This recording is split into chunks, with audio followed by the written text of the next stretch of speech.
बाबू मेरे, क्या तुम भी 10th के बाद पीसीएम लेने का सोच रहे हो? अगर सोच रहे हो तो बस 10 मिनट इस वीडियो में रुक जाओ, क्योंकि एक गलत स्ट्रीम तुम्हारा सिर्फ 11 12 ही नहीं बल्कि कभी कभी तो पूरा करियर इफेक्ट कर देता है। और सबसे बड़ी बात पता है क्या है?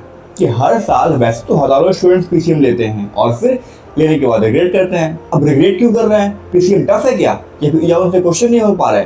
बल्कि वो रिग्रेट इसलिए करते हैं क्योंकि उन्होंने जो पीसीएम लिया था वो लिया ही था गलत रीजन की वजह से।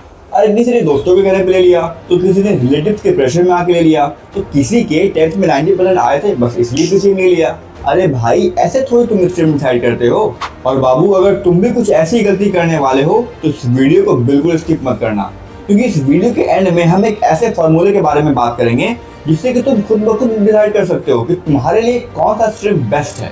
तो मेरे भाई, अब इस वीडियो में हम लोग 5 पॉइंट के ऊपर बात करेंगे, जिसमें कि हम लोग ये देखेंगे कि पीसीएम बहुत सारे बच्चे क्यों लेते हैं, पीसीएम को लेकर के बहुत सारे ऐसे मिथ्स हैं, वो कौन कौन से मिथ्स हैं, फिर पीसीएम किसे लेना चाहिए या पीसीएम किसे नहीं लेना चाहिए, और पीसीएम लेने के बाद कौन कौन से करियर अपॉर्चुनिटीज खुलती है। तो बाबू, अगर तुम इस वीडियो का एक भी पॉइंट मिस किए ना तो फिर वही है, किसी के भी कहने पर कोई भी स्ट्रीम उठा लेना और फिर बाद में रिग्रेट करना। सबसे पहले एक सच को एक्सेप्ट करते हैं, हर साल भारत में बहुत सारे बच्चे पीसीएम ऑप्ट करते हैं। अब क्या जो वो पीसीएम ऑप्ट किए हैं वो खुद की मर्जी से किए हैं क्या? बिल्कुल नहीं। उनमें से बहुत सारे बच्चे ऐसे होते हैं जो कि पीसीएम इसलिए लेते हैं क्योंकि उनके दोस्त ने पीसीएम ले लिया, या उनके मम्मी पापा ने कह दिया कि भाई पीसीएम ले लो, या फिर उनके किसी रिलेटिव्स ने कह दिया, या बहुत कोई तो इसलिए भी पीसीएम लेते हैं क्योंकि उनके 10th के बोर्ड्स में 90% आए हैं, 95% आए हैं, तो चलो पीसीएम ले लो। या बहुत कोई को ऐसा भी लगता है कि पीसीएम लेने के बाद बहुत सारे ऑप्शंस खुल जाते हैं, तो लोग इस वजह से पीसीएम लेते हैं। क्या ये सही रीजन है स्ट्रीम डिसाइड करने का? बिल्कुल नहीं। स्ट्रीम डिसाइड करने का सही रीजन ये है कि आपका क्या इंटरेस्ट है उस सब्जेक्ट में। जो स्ट्रीम आप ले रहे हो उसमें आपका इंटरेस्ट है क्या, या आप उस सब्जेक्ट को कंसिस्टेंटली पढ़ सकते हो क्या? अगर हाँ तो फिर सही आपके लिए वो स्ट्रीम, अगर नहीं तो फिर आपके मार्क्स कितने भी आए हों या आपके रिलेटिव्स कुछ भी ले रहे हो, कुछ भी कह रहे हो, आपके दोस्त कुछ भी ले रहे हो, उनके दबाव में आकर के या उनके प्रेशर में या उनके बहाव में आके कभी भी स्ट्रीम नहीं चूज करने का है। अब बात करते हैं उन मिथ्स के बारे में जो कि हर साल हजारों स्टूडेंट को कंफ्यूज करता है। पहला मिथ, साइंस लोगे ना तो लाइफ सेट हो जाएगी। सच है क्या ये? अरे मेरे भाई, साइंस तुम्हें एक मौका देता है, एक अपॉर्चुनिटी देता है। अगर तुम उस मौके का यूज नहीं करोगे, तुम अपने स्किल्स पे काम नहीं करोगे, पढ़ाई नहीं करोगे अच्छे से, तो फिर इसकी क्या गारंटी है कि तुम साइंस लेके अच्छा खासा इंसान बन जाओगे, बहुत बड़े इंसान बन जाओगे? तुम अपने ऊपर काम किए ही नहीं हो तो तुम कैसे बनोगे इंसान, कैसे सही सक्सेसफुल होगे? दूसरी मिथ, पीसीएम ना सिर्फ टॉपर्स लेते हैं। अरे मेरे भाई, ऐसे कौन से ग्रंथ में लिखा है कि पीसीएम सिर्फ टॉपर्स लेते हैं? क्या एवरेज स्टूडेंट पीसीएम ले सकते? बिल्कुल ले सकते हैं। अगर वो मैथ्स बना सकते हैं, उनको मैथ्स बनाने में अच्छा लगता है, वो फिजिक्स पढ़ने में मजा आता है, कॉन्सेप्ट को सीखने में अच्छा लगता है, मजा आता है, फील आता है, तो वो पीसीएम क्यों नहीं लेंगे? तीसरी मिथ, पीसीएम लोगे ना तो तुम सिर्फ एक इंजीनियर ही बन सकते हो। हाँ, अरे मेरे भाई, पीसीएम लेने के बाद ऐसे बहुत सारे करियर अपॉर्चुनिटीज हैं, सिर्फ इंजीनियरिंग नहीं होता है एक करियर।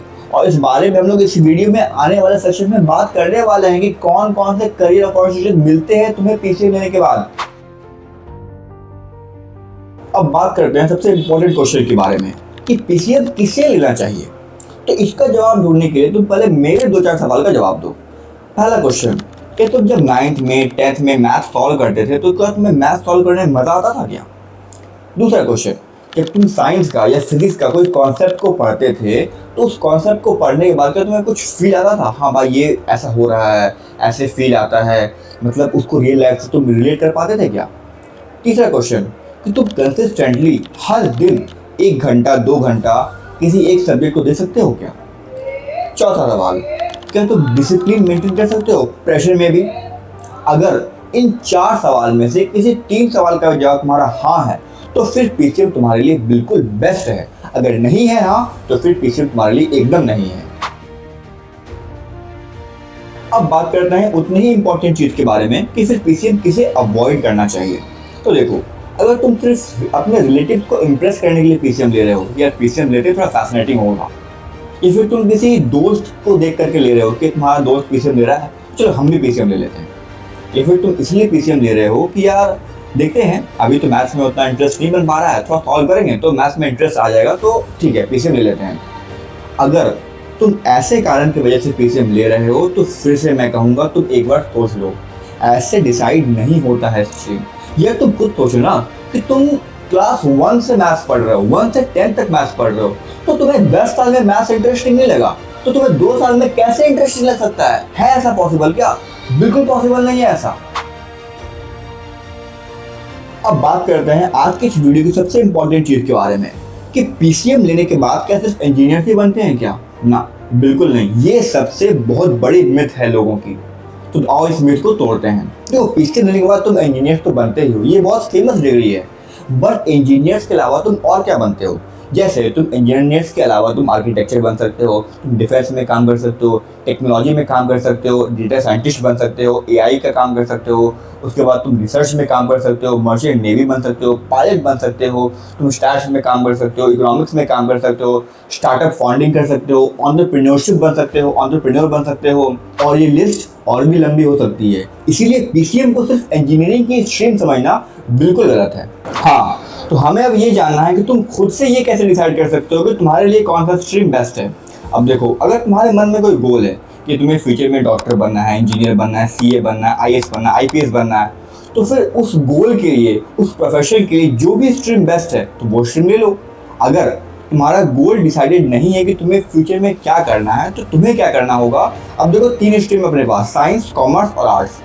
तुम तीनों स्ट्रीम को स्टडी करो। स्टडी का मतलब ये नहीं कि पढ़ने के लिए कहा जा रहा है, स्टडी का मतलब ये है कि उन तीनों स्ट्रीम में कौन कौन से सब्जेक्ट्स हैं, उन सब्जेक्ट्स में क्या पढ़ाया जाता है, उनको देखो। जो टीचर्स पढ़ा रहे हैं उनको समझो कि वो पढ़ा क्या रहे हैं, और वो जो पढ़ा रहे हैं या वो सब्जेक्ट्स जो तुम पढ़ने वाले हो, क्या वो सब्जेक्ट तुम्हारा इंटरेस्ट का है? अगर तुम आर्ट्स में देखोगे, हिस्ट्री हो गया, ज्योग्राफी हो गया, सिविक्स हो गया, क्या वो सब चीज़ जो तुम्हें पढ़ाया जाता है वो तुम्हारा इंटरेस्ट का सब्जेक्ट है? या फिर तुम अगर मैथ्स के बारे में बात करोगे तो मैथ्स में जो क्वेश्चन सॉल्व होता है या फिजिक्स में जो कॉन्सेप्ट लगता है, वो चीज़ पढ़ने में तुम्हें मज़ा आ रहा है या नहीं आ रहा है? अगर जो चीज़ तुम पढ़ने वाले हो वो तुम्हारे इंटरेस्ट को सेटिस्फाई करेगा तो फिर वो स्ट्रीम तुम्हारे लिए बेस्ट है। अगर नहीं करेगा तो फिर उस स्ट्रीम के बारे में तुम्हें सोचना तक नहीं है। तो ये था आज का वीडियो। आई होप आपको ये वीडियो इन्फॉर्मेटिव लगी होगी। अगर लगी तो आप अपने किसी एक दोस्त के साथ इस वीडियो को शेयर कर सकते हो और उसको भी ये बता सकते हो कि वो कैसे अपना स्ट्रीम चूज करे। तो मिलते हैं फिर नेक्स्ट वीडियो में, तब तक के लिए टेक केयर।